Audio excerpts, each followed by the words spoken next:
All right, hey everybody, welcome back to the channel. This is Robert Smirking and Reviews. We are back with the finale of Season 3 of The Man in the High Castle. It's Episode 10. It's called Jahr Null, meaning zero year, whatever. I said I was going to reserve judgment until the finale. I've been able to do that mostly. Last episode I kind of had to let some stuff off my chest. Now we're going to get the full thing. Yeah. Doesn't that say hope? That trailer that we received not too long ago,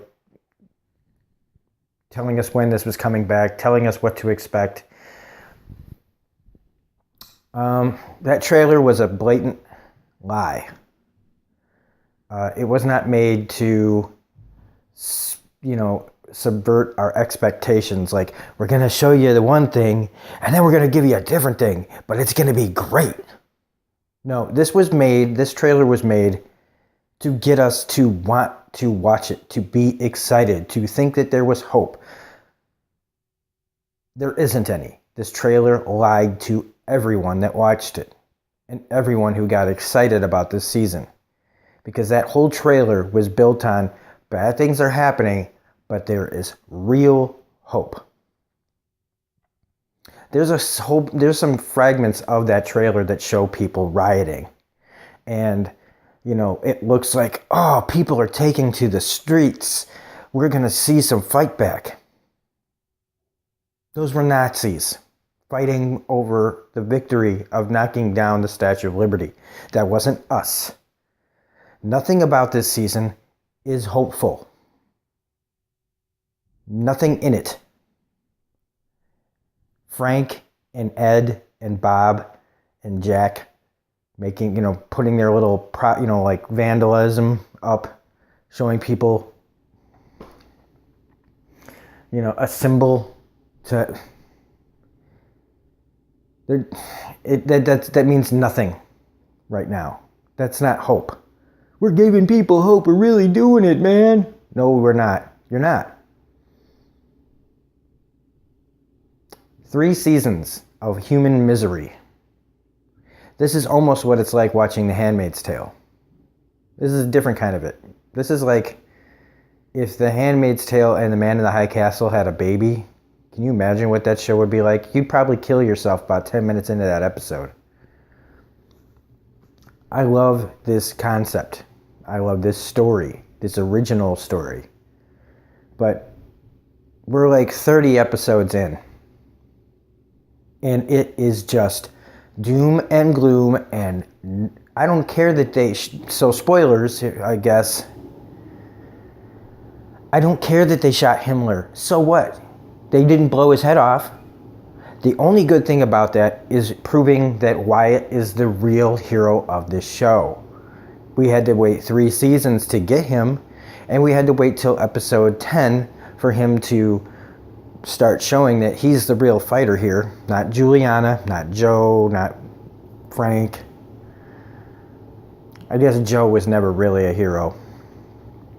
And Juliana, in her ineffectual, the writing for her, this is a good character and a great actress. And they give her, she is just a fucking clueless idiot who just gets caught every 5 seconds.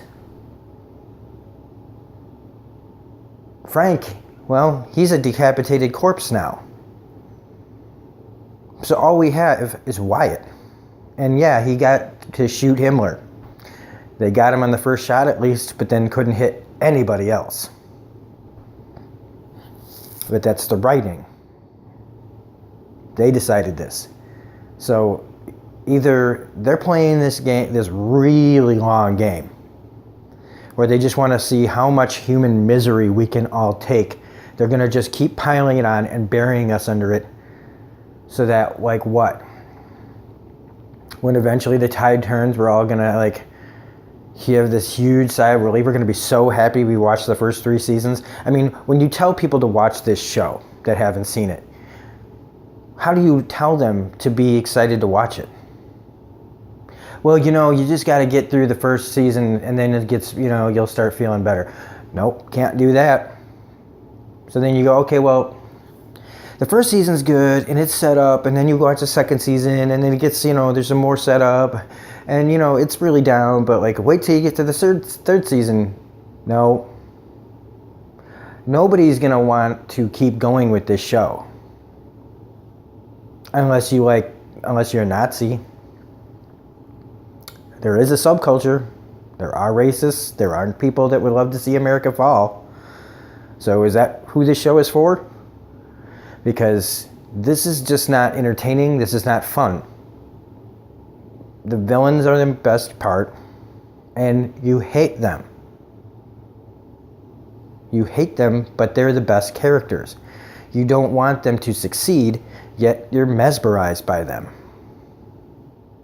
John Smith is one of the greatest characters of the last decade.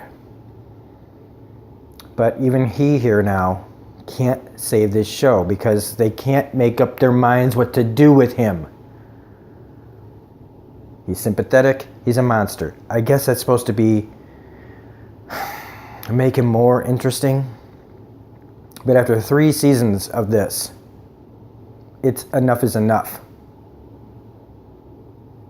And then Abinson tells him the secret, that if you want to send people through to the other worlds, that person has to not have you in it.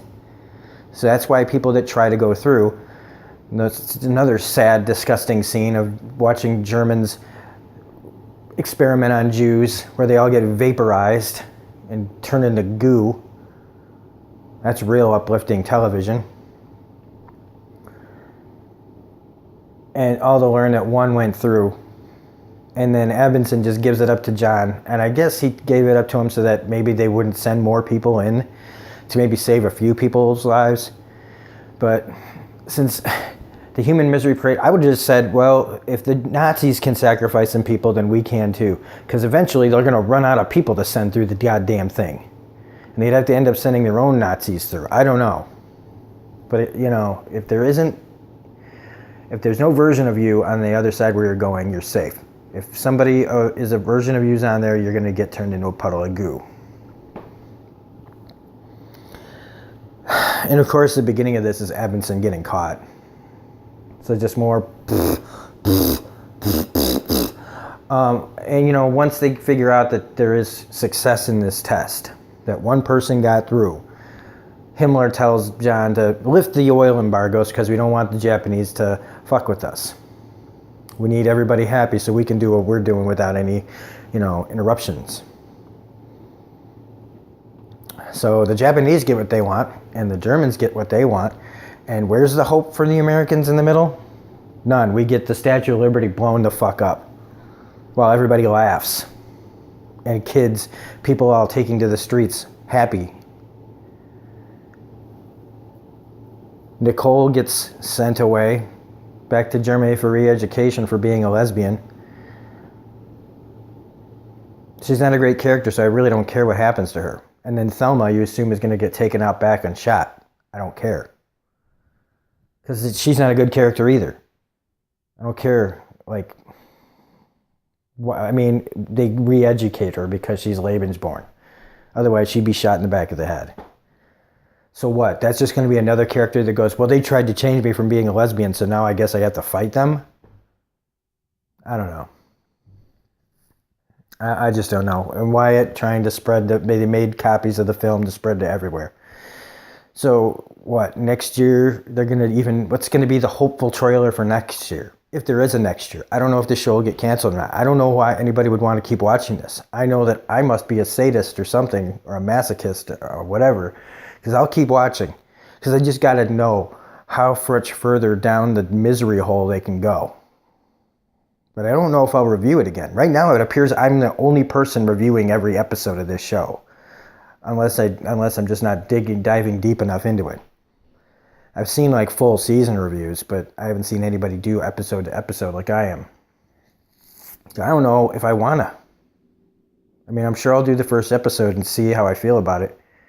But I don't even know when the next season will come out.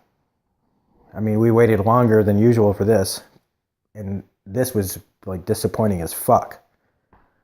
Better Call Saul made us wait this year. But Better Call Saul put out the best season ever. So the waiting is worth the wait sometimes. But this wasn't worth the wait. I don't know. I'm mad that I bought a t-shirt that is oddly a little undersized. And now I've been wearing this for 10 episodes, and I'm like, not happy. This was not a good season. This lied to us the whole way through. The acting is the only thing that elevates this show at this point. Rufus Sewell, killing it as always. Alexa Davalos is great, even though her character is one of the most poorly written characters on television. Frank, why did they bring him back just to have him get his head cut off? Cheeto, fucking crazy badass Japanese bad guy.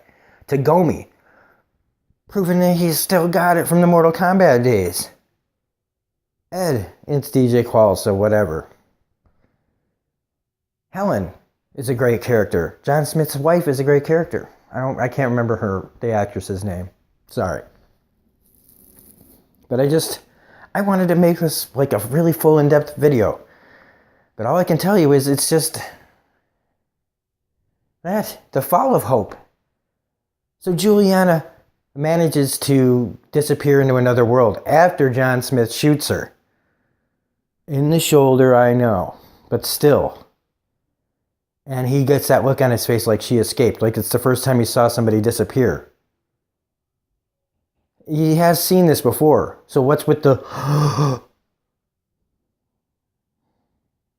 And I really wish I would have seen Abinson just blow his head off.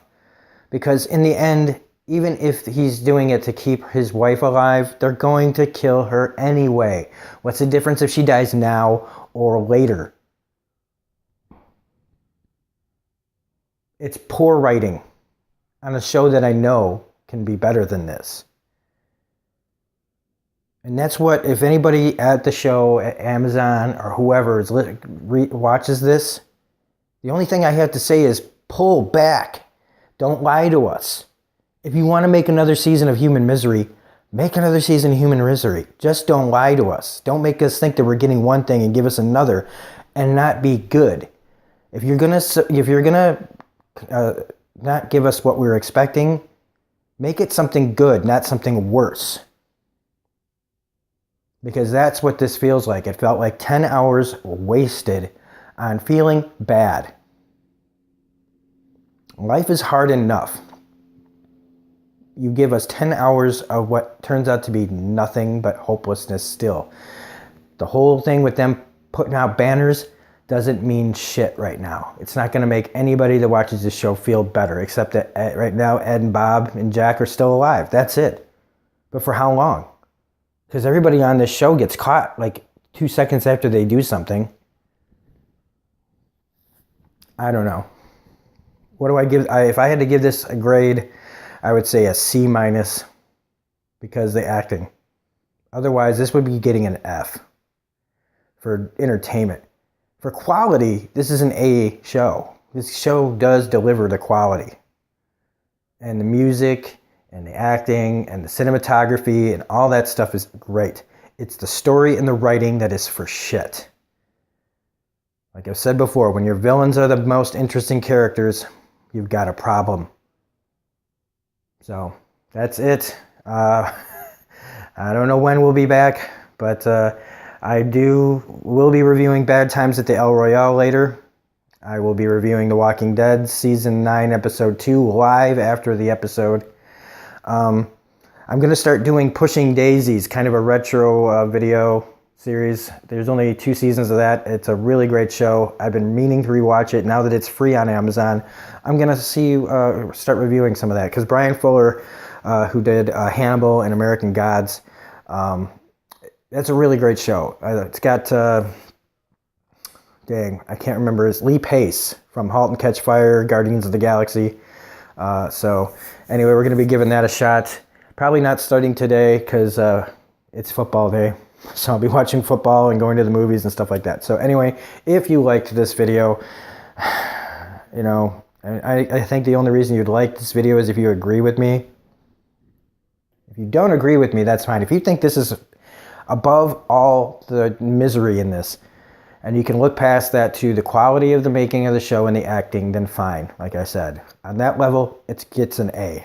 Everything else, so if you don't want to like this video because you just disagree with me and you think this show is the tits, you're either, I'm not gonna, let's just say you might like secretly do this a lot in your house, or I don't know, maybe you just don't expect as much as I did from this after 3 years.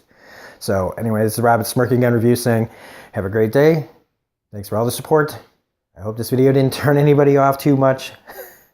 I wish I was giving a better review for this, but it's not, doesn't deserve it. So we'll see you later. Have a great Sunday. Bye.